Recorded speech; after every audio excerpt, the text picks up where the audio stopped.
Today's topic which assigned to me is a crime, criminal and rights of victims. When we discuss about this topic, crime, criminals and rights of victim, we have to consider the criminal provisions, particularly criminal acts, namely Indian Penal Code, Criminal Procedure Code, and at the same time we have to see the provisions of Constitution of India. Those are concerned with this topic. As first we have to come on the point, what is law? Everybody, प्रत्येकाला हा प्रश्न कायम पडतो की कायदा म्हणजे नेमकं काय, what is mean by law, कायदा कशाला म्हणायचं आणि कायद्याचं बंधन किंवा कायदा पाळणं प्रत्येकावरती बंधनकारक का आहे. कायदा म्हणजे थोडक्यात आपण काय की कायदा म्हणजे शासनानं लोकांच्या बाह्य वर्तनावरती नियंत्रण ठेवण्यासाठी जे नियम केलेले आहेत त्याला आपण कायदा म्हणतो. मग आता या कायद्याच्या अनुषंगानं लोकांनी शासनानं किंवा देशानं केलेले कायद्यांचं पालन करणं आवश्यक आहे, त्या नियमानं वर्तन करणं आवश्यक आहे. त्याप्रमाणे जर लोकांच्याकडून वर्तन होत नसेल तर त्याला आपण म्हणतो चूक. That is we say wrong. When we come on the point of wrong, the person doing a wrongful act, person doing a wrongful thing, what is mean wrongful thing or wrongful act, and how it concern with the other people. When such a wrong affecting the rights of other or such a wrong causing injury to other, obviously that act, wrongful act, would be offense in the eyes of law. Therefore, wrongs must be considered in the way there are two types of wrongs. Those are concerned with the legal provisions, civil wrong and criminal wrong. Today we here discuss on the point of criminal wrong. तर criminal wrong म्हणजे नेमकं काय हो? प्रत्येक criminal wrong हा offence होतो का? तर कायद्यानं आपण जर पाहिलं, कायद्यातल्या प्रोव्हिजन जर पाहिल्या तर प्रत्येक क्रिमिनल रॉंग हा ऑफेन्स नसतो. Though that wrong is a criminal wrong, unless and until that wrong is offense, that wrong is punished for that wrongful act, that would not be said as a offense. मग असे काही criminal रॉंग्स आहेत का की त्यासाठी पनिशमेंटची तरतूद कायद्यात नाही. यासाठी जर आपण भारतीय दंडविधान जर पाहिलं, इंडियन पिनल कोड जर पाहिला तर त्यामध्ये एक टॉपिक आहे जनरल एक्सेप्शन्स. तर जनरल एक्सेप्शनच्या टॉपिकमध्ये सेक्शन 76 ते 106 हे अपवाद आहेत. कशाला अपवाद आहेत की हे क्रिमिनल रॉंग, हे रॉंग जरी क्रिमिनल रॉंग असले तरी ते कायद्यानं शिक्षेस पात्र नाहीत. अशा रॉंगसाठी कायद्यानं शिक्षा करता येत नाही. आता मिस्टेक ऑफ फॅक्ट, एखाद्या व्यक्तीकडून चूक घडणं, अनावधानानं चूक घडणं, त्यामागे कुठलाही हेतू नसतो चूक करण्याचा, परंतु एखाद्या व्यक्तीनं डायरेक्शन्स केल्या की तुम्ही ही कृती करा, ती कृती केल्यानं चूक घडली आणि ती चूक क्रिमिनल रॉंग आहे, तर त्यासाठी शिक्षा होत नाही. का नाही होत? On the direction of someone, when person doing act and actually that act is a mistake in the eyes of law, but that mistake is not intentional, then in which category that mistake will fall? That mistake will fall in the category of mistake of fact. That is the difference, mistake of fact and mistake of law. Mistake of law is no excuse, but mistake of fact is a good excuse. Section 76 of the IPC is very particular on that point. Second important thing, which criminal wrong, though that wrong is a criminal but not punishable, act by judge while doing judicial work. न्यायाधीशानं एखादा गुन्ह्याचा संदर्भात निकाल दिला, त्या निकालानं एखाद्या व्यक्तीला शिक्षा केली, वरच्या कोर्टात गेलात, वरच्या कोर्टानं जर सांगितलं की खालच्या कोर्टानं तुम्हाला शिक्षा करायचं काही कारण नव्हतं, तुमच्याकडून अपराध झालेला नाही, मग अशी जर परिस्थिती असेल, दॅट मिस्टेक इज बाय जज. Whether that mistake sustained, that mistake cause harm to other person. What type of harm caused by that mistake of judge? Person unnecessarily undergone the sentence for whatever period. For whatever period that person undergone the sentence because of the mistake of judge, that mistake cause injury, bodily injury, mentally injury to that person, to that accused become the victim of wrong by judge. Whether that wrong would be punishable, law says no. Why? Section 79 comes for the help of that judge. As that mistake though the mistake committed and that mistake is a criminal, though that mistake caused injury to other, but that mistake was not intentional.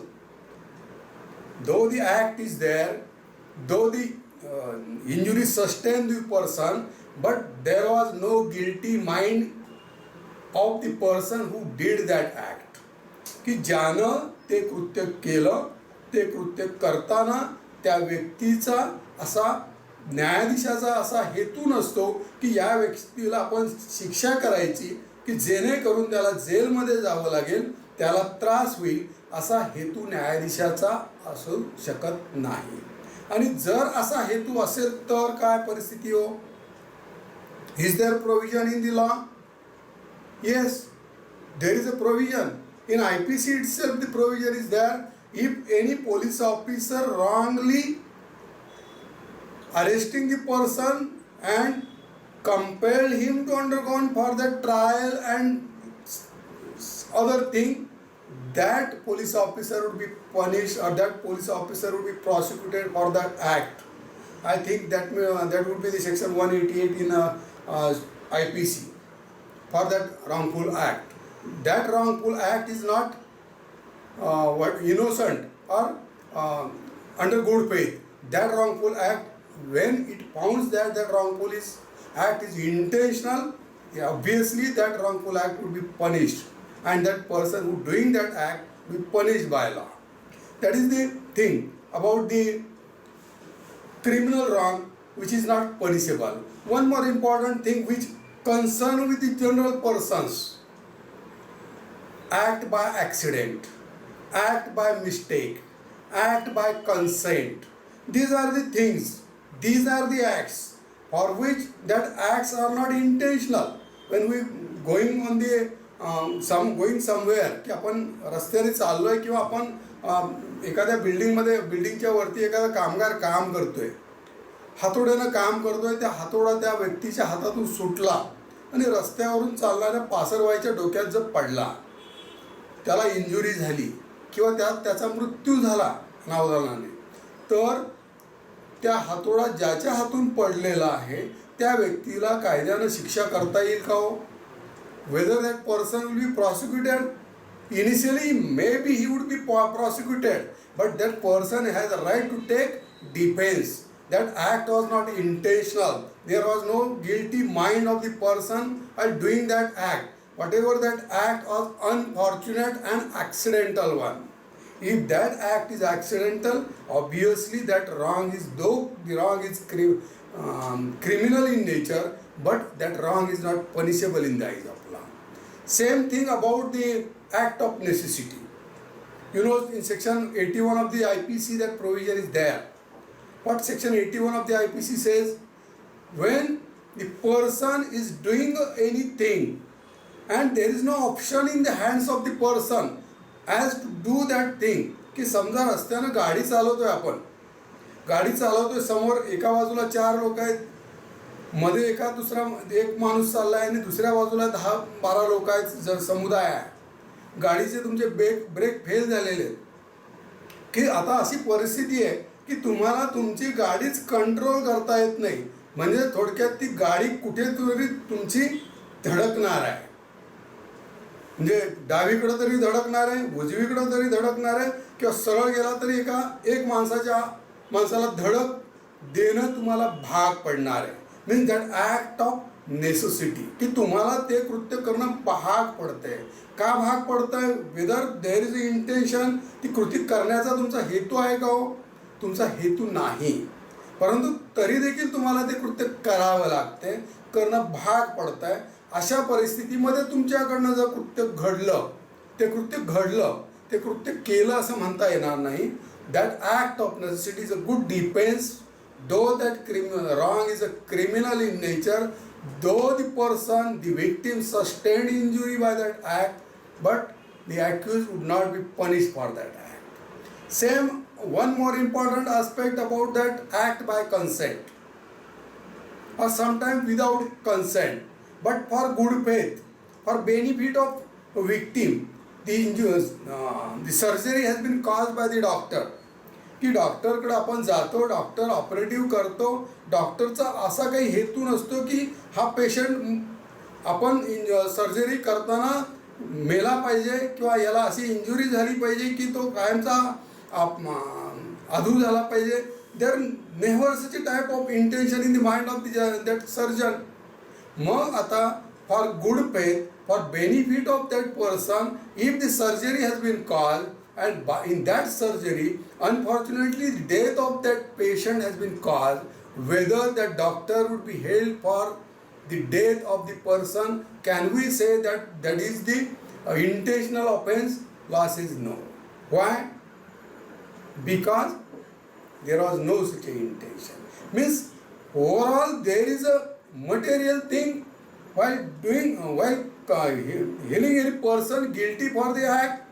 There must be guilty mind and actus reus. Actus reus is of two types: act, omission and commission of the act. काही गोष्टी अशा असतात की कृत्य न करता देखील आपण दुसऱ्या व्यक्तीला इंजुरी कॉज करू शकतो. मग तो अपराध होतो का हो? तो सुद्धा अपराध होईल. की जाणीवपूर्वक रस्त्याच्या मध्ये खड्डा खणून ठेवला आहे, आपण रस्त्याच्या बाजूला थांबलोय, वाट पाहतोय की हा खड्डा आहे, त्या खड्ड्यावरती मस्त प्लॅटफॉर्म तयार केलेला आहे की जाण्या येण्यासाठीचा रस्ता ॲज इट इज रेग्युलर करून ठेवलेला आहे, परंतु त्याच्यावर पाय ठेवला की तो खाली जाणार आहे, खोल खड्ड्यात माणूस 10-20 फूट खाली पडणार आहे. अशी परिस्थिती जर जाणीवपूर्वक तुम्ही निर्माण केलेली असेल आणि किंवा असेल तशी परिस्थिती, आणि एखादी व्यक्ती समोरून येते, तुम्हाला माहिती आहे की त्याचा पाय त्याच्यावर पडला तर ती खोल पडणार आहे, त्याला इंजुरी होणार आहे, तरी देखील तुम्ही त्याला जर जागरूक करत नसाल तर तुम्ही अपराध करता का हो? That act of omission is also offence in the eyes of law. Why? There is guilty mind.